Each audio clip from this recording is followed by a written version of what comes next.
pour comprendre le nom du chapitre, on fait le point sur ce que vous savez sur les vecteurs et ce que vous savez faire comme opération. Donc là, je me suis trompée quand j'ai mis les 4 opérations. Donc j'ai enlevé le premier fois, c'était un plus. Alors, quelles sont les opérations que vous connaissez sur les vecteurs, que vous savez faire? Vous savez additionner des vecteurs. Graphiquement, il faut les mettre bout à bout. Et avec les coordonnées, il suffit de les additionner ensemble. Vous savez faire une soustraction avec des vecteurs, c'est ajouter l'opposé du vecteur, et l'opposé d'un vecteur, c'est la même flèche, mais avec le sens de l'autre côté.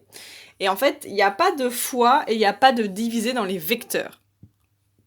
Il va y avoir autre chose, c'est une sorte de multiplication, mais ça va pas vraiment être une multiplication, donc on n'aura pas ce symbole-là, on aura le symbole du point. Et ce produit, cette multiplication, ça va s'appeler un produit scalaire, et on va voir le pourquoi du comment pour le scalaire, et puis on verra des applications de ce que c'est ce produit sur les vecteurs. Donc partie 1, le produit scalaire de deux vecteurs et les premiers calculs. Définition du produit scalaire, d'abord la norme d'un vecteur U, on rappelle, c'est la longueur de ce vecteur, et cette norme, elle est notée et E, il manque le E, avec entre deux barres. L'angle formé par les vecteurs de vecteurs, c'est, par exemple par les vecteurs U et V de même origine, c'est l'angle UV. Faites attention, l'ordre des vecteurs a l'importance, c'est-à-dire c'est l'angle de U vers V. Donc attention dans le sens dans lequel vous tournez. Le sens trigonométrique, c'est le sens positif, donc c'est le sens inverse des aiguilles d'une montre.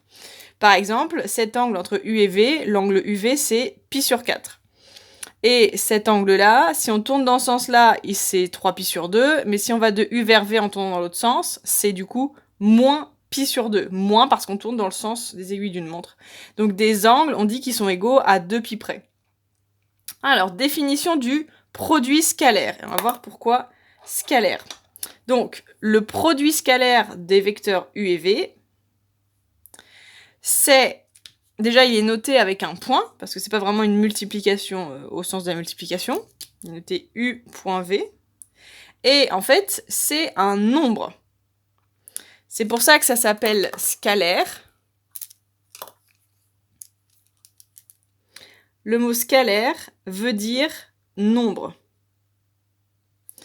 Et du coup, c'est pour ça que c'est un nombre. Un nombre réel, et c'est défini par U scalaire V égale norme de U fois norme de V fois le cosinus de l'angle entre les deux. Donc en fait, c'est le travail d'une force par rapport à une autre. Alors, pourquoi préciser scalaire là? Pourquoi c'est important que ce soit un nombre? En fait, normalement, quand vous faisiez un vecteur plus un vecteur, ça faisait un vecteur. Quand vous faisiez un vecteur moins un vecteur, ça faisait un vecteur. Et là, c'est quelque chose de nouveau, c'est-à-dire que vous allez faire un vecteur produit scalaire, un autre vecteur, et ça ne donne pas un vecteur, ça donne un nombre. Ok? Ça donne pas un vecteur. Donc c'est la première fois qu'on multiplie entre guillemets deux choses et que ça fait un objet qui est pas de la même nature. Ça c'est des vecteurs, ça c'est des nombres. Donc c'est pour ça qu'on a précisé c'est un produit scalaire. Alors pour produit scalaire, on dira le plus souvent scalaire. C'est-à-dire que là au lieu de dire U produit scalaire avec V, on dira U scalaire V. Alors premier exemple, on a les points ABC. Alors, AB ça fait 5, AC ça fait 3, et l'angle entre AB et AC, on vous dit que c'est pi sur 3. Et du coup, c'est un angle orienté de AB vers AC. Calculer AB scalaire AC, on calcule la norme du vecteur AB fois la norme du vecteur AC fois le cosinus de l'angle entre AB et AC. Donc, c'est égal à la norme de AB, 5, fois la norme de AC, 3, fois le cosinus de l'angle entre les deux. Le cosinus, c'est pi sur 3. Donc, c'est égal à 5 fois 3. Cosinus de pi sur 3, c'est 1,5. Donc, ça fait 15 divisé par 2, ça fait 7,5.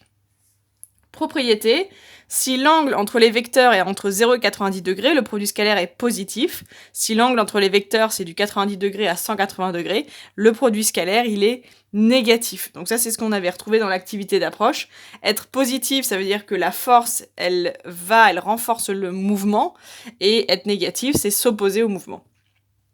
Alors, on va faire la deuxième sous-partie où on va calculer le produit scalaire avec des angles particuliers. C'est des angles qu'il faudra toujours avoir en tête. C'est les 4 angles, en fait, 0 radian, pi sur 2 radian, pi radian, 3 pi sur 2 radian.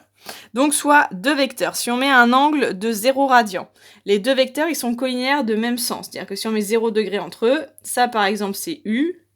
Et par exemple, ça, ce sera V. Donc, l'angle entre les deux, il vaut 0. L'angle entre les deux, comme il vaut 0, vous savez que le cosinus de 0, c'est 1. Donc en fait, le produit scalaire, ça va être juste la norme de U fois norme de V fois 1. Et du coup, le fois 1, on ne l'écrit pas. Donc ça va plus vite comme formule. Ensuite, s'il y a 90 degrés, donc on va mettre U et on met V. Donc c'est pi sur 2 radians.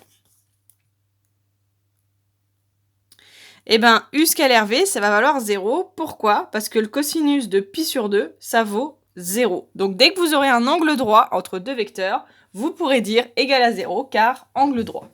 Pas besoin de calculer la norme de U fois la norme de V fois le cosinus de l'angle entre les deux. Vous avez le droit d'affirmer directement que ça vaut tout le temps 0. Ensuite, pi radian. Ça fait un vecteur U, par exemple, qui part par là. Et pour faire 180 degrés, et V, il part de l'autre côté. Donc là, on a pi radian. Alors là, ils sont collinéaires, mais ils sont de sens opposé. Et bien, dans ce cas-là, la formule, ça va être moins la longueur de l'un fois la longueur de l'autre. Moins, pourquoi? Parce qu'il vient du cosinus qui vaut moins 1. Cosinus de pi, c'est moins 1. Donc en fait, c'est la norme de U fois la norme de V fois moins 1. Et on ramène le moins 1 devant, ça fait moins longueur de l'un fois longueur de l'autre. Et dernier, c'est les 3/4 de tour. Donc on va mettre U, V.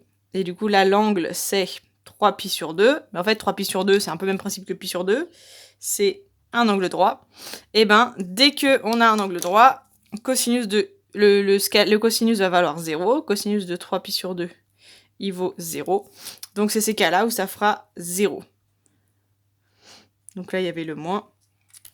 Donc ça, c'est les formules qu'il faut retenir pour ne pas avoir à tout recalculer. Alors, faites attention, le produit scalaire de deux vecteurs, c'est un nombre. Et du coup, écrire U produit scalaire avec V, U scalaire V, égale 0 avec la flèche, ça c'est faux. C'est égal à 0, le vrai 0, le nombre. Et dernière chose, une nouvelle notation. Si on a un vecteur U, on appelle le carré scalaire. Ça va être un carré, tout simplement, mais il est scalaire, dans le sens il a rapport avec le produit scalaire.